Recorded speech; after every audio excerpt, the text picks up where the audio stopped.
आज लक्ष होतं पण उशीर झाला आवरता 2 दिवस झालं तरी थोडंसं बरं आहे, म्हणजे जास्त त्रास नाही होते सर्दीचा, ह्याला पण नाही होते.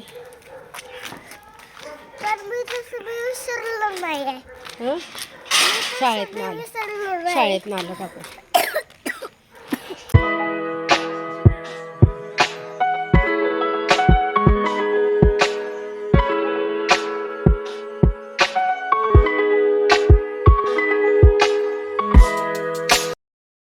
हाय हॅलो नमस्कार. तर तुमचं सगळ्यांचं आपल्या काही नवीन ब्लॉगमध्ये मी खूप सारं स्वागत करते.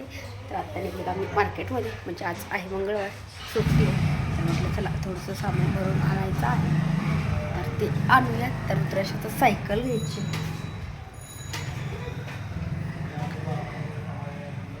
तुम्ही जर चॅनलवरती नवीन असाल तर चॅनलला नक्की सबस्क्राईब करा. त्या साईडला बेल आयकॉन आहे ते पण क्लिक करा, जेणेकरून माझ्या प्रत्येक नवीन ब्लॉगचं नोटिफिकेशन सगळ्यात आधी तुम्हाला भेटेल.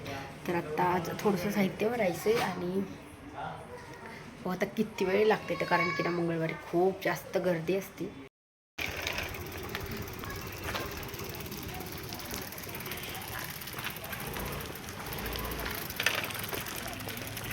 कुठे चालला रे? कुठे चालला? रडून रडून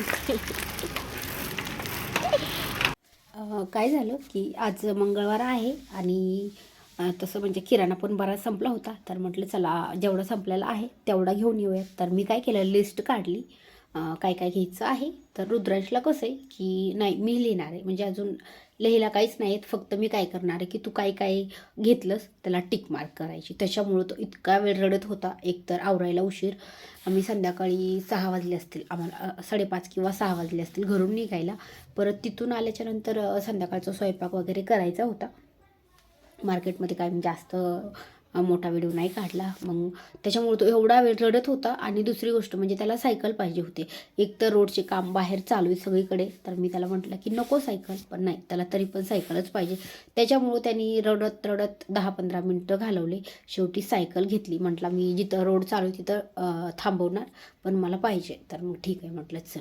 मग परत सायकल घेतली आणि मग परत मार्केटमध्ये गेलो. मार्केटमध्ये खरेदी केली, काय काय तेवढं घ्यायचं होतं तेवढं घेतलं. छोटाच व्हिडिओ काढला, खूप मोठा नाही काढला. आणि मग परत मंगळवार असल्यावर एवढी गर्दी असती की फक्त सगळं साहित्य घेतलं ना तर सामान फक्त म्हणजे बिलिंग करायलाच एवढी लांब गर्दी असते की विचारूच नका. मंगळवारी एरवी नसती. मी तरी म्हटलं होतं की जाऊ दे आज नको आणायला, मी एका दिवशी आणल. पण परत म्हटलं की एकतर घरातलं काम सगळं असतं. मार्केटमध्ये जर ह्याला शाळेत सोडून जायचं म्हटलं तर त्याचा शाळेचं टायमिंग होतं, तर मार्केटमधून यायला लागते. आणि परत मग खूप जास्त एकटी म्हटल्यावर जास्त वजन पण होते. तर म्हणून म्हटलं जाऊ दे, लागू दे उशीर, आपण जाऊयात, सगळे सोबत जाऊयात. मग सगळे सोबत गेलो. काय काय साहित्य घ्यायचं होतं, कांदे बटाटे सगळं एकदाच भरून ठेवलं. म्हटलं आता टेन्शन नको 15 दिवस, कारण की मग सारखं मार्केटमध्ये जायचं म्हटलं की घरातलं काहीतरी काम राहतं किंवा माझा व्हिडिओ किंवा रील्स वगैरे राहतात. त्याच्यामुळं म्हटलं नको, हे आहेत ना सगळे सोबतच गेलो तर लगेच घेऊन येऊयात. म्हणजे तसं मार्केट खूप जास्त लांब नाही, जवळच आहे, पण म्हणजे पिशवी वगैरे घ्यायला नको वाटते. तर मग त्याच्यासाठी तिघं गेलो आहेत. आणि मग संध्याकाळी आता झाला उशीर, तर म्हणून म्हटलं की काही पोळ्या होत्या, वरण भात पण होतं, पण भाजी नव्हती. तर म्हटलं चला परत अजून थोड्याशा पोळ्या करावं लागल्या असत्या. पण म्हटलं की आपण काय, म्हणजे हे मी आत्ता अशात बरेच दिवस झाला नाही केले चपात्याचे. म्हणजे ह्या सकाळच्या चपात्या आहेत, तर संध्याकाळी आपल्याला ह्याचे ना ह्याला पोहे पण म्हणतायत आणि कोणी कोणी तुकडे पण म्हणतायत, म्हणजे शिळे चपातीचे तुकडे किंवा शिळे चपातीचे पोहे. तर मला ना हे जे आपले साधे पोहे असतात ना त्यांच्यापेक्षा हे जास्त आवडतात. फक्त मला ह्याच्यामध्ये टोमॅटो जास्त आवडतं, आणि टोमॅटो टाकल्यावर हे अजिबात नाहीत खात. मसाले भातामध्ये आणि ह्याच्यामध्ये ह्यांना टोमॅटो अजिबात नाही आवडत आहे, तर मला टोमॅटो टाकल्यावर जास्त आवडतं आहे. तर म्हणून म्हटलं जाऊ दे, परत हे खाणार नाहीत. आणि म्हणजे आठ तर वाजले होते घरी येऊस. तर मग तिथून पुढे साहित्य काढा, काय काय आले पूर्ण चेक करा, त्याच्यातच आमचे 8:30 वाजले. आणि मग स्वयंपाक करायचं म्हटलं असताना तर खूप उशीर झाला असता. म्हणून म्हटलं जाऊ द्या, चपात्या पण होत्या भरपूर, तर म्हटलं मस्त पोहे बनवूयात. आणि आत्ता अशात नाही बनवते मी, अगोदर जेव्हा रुद्रांश लहान होता तरी तो म्हणजे तिखट बाकी काहीच खात नव्हतं ना, तेव्हा त्याला हे पोहे आवडायचे. म्हणजे चपातीचे पोहे थोडे तिखट असले ना तरी त्याला खूप आवडायचे, खूप खायचा. पण ह्यावेळेस आज नको म्हटला, म्हणजे खाल्ले 2-3 घास, कारण की त्याने अगोदरच सगळं काय काय खाल्लेलं होतं. बाहेर जायचं म्हटलं की म्हणजे त्याला परत जेवायचंच नसतं. बाहेर गेले की काही खा, परत घरी काही आणायचं ते खायचं, मग अजिबात जेवायचं नाही. ह्यांच्या दरवेळेस ह्यांची जेव्हा सुट्टी असेल ना संध्याकाळी तो जेवतच नाही. म्हणजे एक दिवस सुट्टी असती, शाळेतनं हे सोडवायला जात आहेत, शाळेतनं घेऊन आलं की काहीतरी असणार, परत बाहेर गेलं की काहीतरी असणार. त्याच्यामुळं हा सुट्टी दिवशी संध्याकाळी ह्याला फक्त वरचंच खायला पाहिजे, वेपर्स हे ते असंच खातो तो. त्याच्यामुळं मग म्हटलं म्हणजे 2-3 घासच खाल्ले, जास्त नाही खाल्ले, पण मस्त झालते, छान झालते. आणि खूप सोपी रेसिपी आणि एकदम म्हणजे इतकी टेस्टी लागते ना की कधी केली नसेल ना तर नक्की करून बघा. मला तर खूप आवडते. तर काय करायचं आहे आपल्याला, अगोदर फोडणीला तेल घालायचं आहे. वाटलं म्हणजे आवडत असेल तर लसूण टाकू शकतो, पण शक्यतो मी जेव्हा कांदा जास्त वापरते तेव्हा लसूण अजिबात नाही वापरते. त्याच्यामुळे मी फक्त फोडणीला जिरे, मोहरी आणि लगेच कांदा टाकला. कांदा भाजायला टाकला की त्याच्यामध्ये थोडंसं मीठ आणि थोडीशी हळद टाकली. कोथिंबीर थोडीशी जास्त होती म्हणून मग मी म्हटलं की तेलातच टाकूयात, म्हणून मी तेलातच टाकली. पण थोडीशी वरतून टाकली तर म्हणजे दिसायला छान दिसत आहेत, पण मी म्हटलं की जाऊ दे, कारण की परत मला अजून राहिलेले भांडे घासायचे हे ते थोडीशी घाई असली ना, मग मी सगळे एकत्रच टाकून दिली.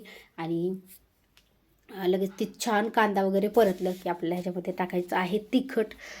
हे तुकडे ना पोहे हिरव्या मिरचीचे नाही, जे आपण तिखट वापरतो लाल तिखट किंवा मसाला तिखट ना त्याचे छान लागतात. हिरव्या मिरचीचे एवढे नाहीत खास लागत. जसं की आपण पोहे हिरव्या मिरचीचे बनवतो तसे हे लाल तिखटाचेच बनवायचे, तेव्हा खूप भारी लागतात. तर आता मी काय केलं, जे तुकडे आहेत ना ते एकदम बारीक कुस्करून घेतले. जर बारीक होत नसेल तर मिक्सरला लावलं तरी चालते, पण चपात्या एकदम मऊ होत्या त्याच्यामुळं मी हातावरच कुस्करून घेतले आणि एकदम बारीक कुस्करले. मग फोडणीमध्ये सगळा कांदा वगैरे छान परतल्याच्या नंतर तिखट टाकलं. जे मी काळा मसाला करून ठेवला ना तो थोडासा जास्त मसाला झाला आहे, म्हणून मी काय करते, जे मी लाल तिखट काढून ठेवलेलं आहे साईडला ते थोडंसं टाकते आणि हा मसाला थोडा जास्त टाकते. मग मसाला छान तेलामध्ये परतून घेतला. नंतर जे चपात्या कुस्करून ठेवलेल्या होत्या तर त्या पण ह्याच्यामध्ये टाकल्या आणि आता आपल्याला हे छान परतून घ्यायचं आहे. आणि मेन म्हणजे ना ह्याच्यामध्ये ना थोडीशी साखर टाकली ना तर खूप भारी लागते. साखर आणि शेंगदाणे तर असतात, पण मी ह्याच्यामध्ये नव्हते टाकले कारण की सावण काढायचं राहिलं होतं, म्हणून म्हटलं जाऊ द्या एवढं वेळेस तसंच बनवते. तर साखर ना म्हणजे सगळं परतून वगैरे झालं ना, जेव्हा आपल्याला खायला घ्यायचेत ना तेव्हा शेवटला फक्त गॅस बंद करून जरी 1 चमचा साखर टाकून परतून घेतलं ना तरी पण खूप भारी लागत आहेत. बिना साखरेची अजिबात नाहीत लागत, पण ह्यांना साखरेची पण नाहीत आवडत. तर मी काय करते, जे साधे पण पोहे असतात म्हणजे आपण जे पोहे खातो ते पोहे असो किंवा हे असो, मी ताटात घेतल्याच्या नंतर वरतून 1 चमचा साखर घेते. मला खूप आवडते, म्हणजे मला तिखट गोड आंबट असं कॉम्बिनेशन ना मला जास्त आवडतं. त्याच्यामुळं मी म्हणजे असं मला जी आमटी असते ना, आंबट गोड आमटी म्हणतात, ती पण मला खूप आवडते. पण आमचं कसं, जे मला आवडतं ते ह्यांना अजिबात नाही आवडत आणि ते ह्यांना जे आवडतं ते मला अजिबात नाही आवडत आहे. आता ज्या सुक्या भाज्या असतात ना, पावटा, वाटाणा, मला अजिबात नाही आवडत, अजिबात. तर मला म्हणजे अशा रस्सा भाज्या आवडतात आणि ह्यांना जास्त करून सुक्या भाज्या आवडतात.